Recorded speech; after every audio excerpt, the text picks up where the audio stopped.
Viva, viva, viva! Viva! Viva, viva, viva, viva! Viva! Since the Genz uprising, there has been a sustained wave of onslaught against the civil society movement in Kenya. The objective is very clear: to dismantle the social justice sector and to curtail the exercise of constitutional rights that are protected in the Bill of Rights. The latest victim of this campaign is none other than the president of Bunge la Mwananchi, the Honorable Francis Awino, who was arrested in under treacherous circumstances in a well-orchestrated trap set by the EACC and unwaveringly supported by the judiciary. So the judiciary, which was a traditional ally of the social justice movements in Kenya, has crossed ranks, it has crossed the floor, and has now joined the state in oppressing the citizens of Kenya in exercising their rights as enshrined in Article 33 of the Constitution, which is the freedom of expression, Article 34 of the Constitution, that is the freedom of the media. So as Bunge la Mwananchi today, we have put in a response to the orders that were issued by the court, gagging the Honorable Francis Awino, gagging the social justice movement, gagging members of Bunge la Mwananchi from expressing themselves on matters of governance in this country, and from condemning public officers who are involved in acts of corruption and other malpractices. So we have put in a response, and first and foremost, we have condemned in glowing terms the depraved act of judicial insanity of depriving Kenyans their rights that are enshrined in the Constitution. It is something that we don't take lightly, that the judiciary granted orders to gag the media and to stop the Honorable Francis Awino and Bunge la Mwananchi from expressing themselves on matters of national importance. Number two, we have also condemned unwaveringly the weaponization of state agencies. It amounts to exploitation of state agencies if they are weaponized against citizens of Kenya who are simply exercising their rights. The EACC was weaponized against Bunge la Mwananchi. The EACC has been now weaponized against the president of Bunge la Mwananchi, and the EACC is now being weaponized against those who are critical of government, of malpractices in government. So as Bunge la Mwananchi, we have also condemned unwaveringly weaponization of state agencies. Third, we have put in a preliminary objection because the court that issued this order is not a competent court is not a court with competent jurisdiction. The court that issued the orders that gagged the Honorable Francis Awino and Bunge la Mwananchi from exercising Article 33 of the Constitution and Article 34 of the Constitution is not a court with competent jurisdiction. So we have put in a preliminary objection. We want this court not to proceed with this matter, and further, we have reported to the Judicial Service Commission, the judge who issued the orders, because these orders are contrary to the judicial functioning, backbone of judicial functioning. The orders that were issued are contrary to judicial backbone of judicial functioning. What we will not allow and can never allow is the use of Bunge la Mwananchi president as a human shield by those who are corrupt in this country. What we will not allow and cannot allow is the use of Bunge la Mwananchi as human shield by those who are corrupt in this country. What we will not allow and cannot allow is the infringement of the establishment of social justice sector in this country by those who are corrupt. The more they put pressure on us, they can arrest the president of Bunge la Mwananchi any day they want. They can come and arrest any member of Bunge la Mwananchi any day they want. They can come and arrest any of us and charge us any day.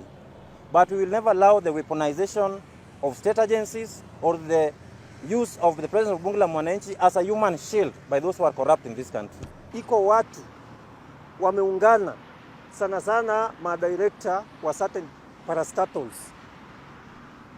Kitu chochote ambacho wamefanya kibaya, sisi kama Bunge la Mwananchi tunapomulika hao maovu ambao wanafanyika kwa hizo ofisi zao, Wao wanaona wanachukua zile pesa za ufisadi ambazo tunamulikia, wanaenda ni kama wanaenda nazo kotini na kujaribu kucorrupt koti ikuje ianze kupigana na sisi wanavuguvugu ama sisi civil society kutoka bunge la wananchi ambao tunamulika hizo act zile mbaya ama zile potovu ama zile za ufisadi zenye wajaribu kupora nazo wa Kenya. Na sisi kama bunge la wananchi tunasema hivi, hatutakubali waende hiyo njia, na hatutakubali. Na sisi kote tunasema ni sisi namna hii. Kama tunaona serikali imeshikana, opposition na serikali ilishikana ikakuja pamoja, nyinyi ndio inafaa kama koti mshikane na sisi kama bunge la wananchi. At least sasa ile tunakuja kulia kwenyu, kuna corrupt act imefanyika katika society, katika jamii hii ya Kenya, watu pesa fulani imeporwa katika parastato fulani. Inafaa nyinyi ndio mtuambie kesi inaenda namna hii na mkama up na mechanism vile tutapigana na ufisadi, kwa sababu nyinyi ni koti ambayo inafaa kuangalia. But hawa cartels, hawa directors kama wameamua na kuja tena kukwenyu kotini pale, wanahonga baka kule, na unaona watu wa siasa washahongana, wamekaa mrengo moja, Mkenya atalilia nani? Ikiwa kama wewe umekuwa mufisadi na tumekupeleka mpaka kotini, tumepeleka petition mpaka ofisi yako, anataka uresign na uweze kuelezea vizuri kwamba pesa ya serikali umeitumia namna gani. Kwa nini huwa kwamba wewe ni kisijidi unaenda unatumia watu wa corruption, iwe kama wanaenda kotini na kutufight ili aweze kuwa kama tunyamasishe? Hiyo anti-corruption taifanya namna gani? Hao watu wapiana ufisadi bila sisi wanaweza fanya kazi namna gani? Ndiposa nasema kwamba ni lazima kitu ya kwanza waelewe kwamba hatavumilia, tutapigana mpaka dakika ya mwisho tuhakikishe kwamba mambo ya ufisadi haitafanyika Kenya. Na naomba koti waweze kuepukana na wao wafisadi na wale ambao wanatumia pesa za umma ili waweze kutufight ili tuweze kunyamasishwa. Unaelewa kwamba mahali popote ambaye kuna watu waabudu Mungu lazima kuwa na shetani. Shetani hapa Kenya ni hao watu wafisadi.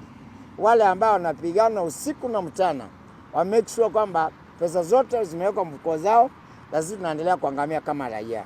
Kwa hivyo tunasema kwamba koti za Kenya zinahitaji kuwa kwamba tumeungana nazo pamoja ili tuweze kuangalia ile jambo tunayosema.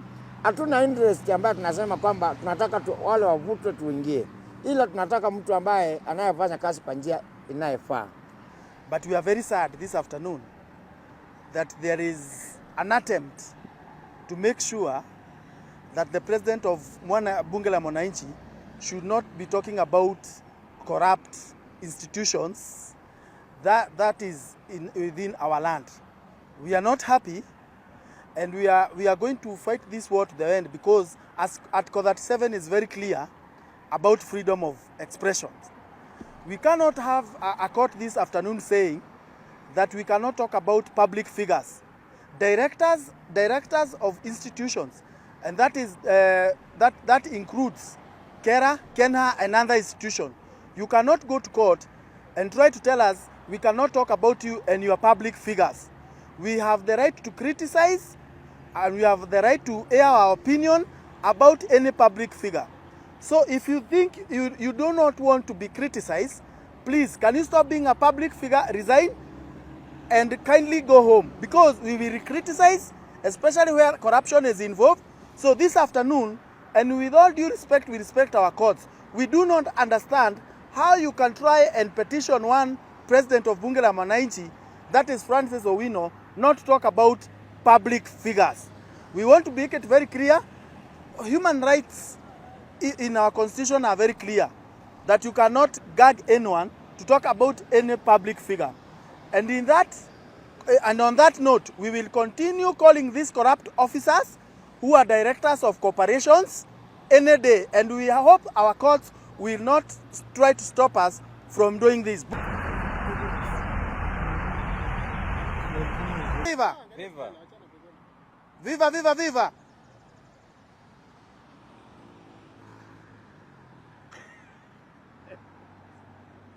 Sawa.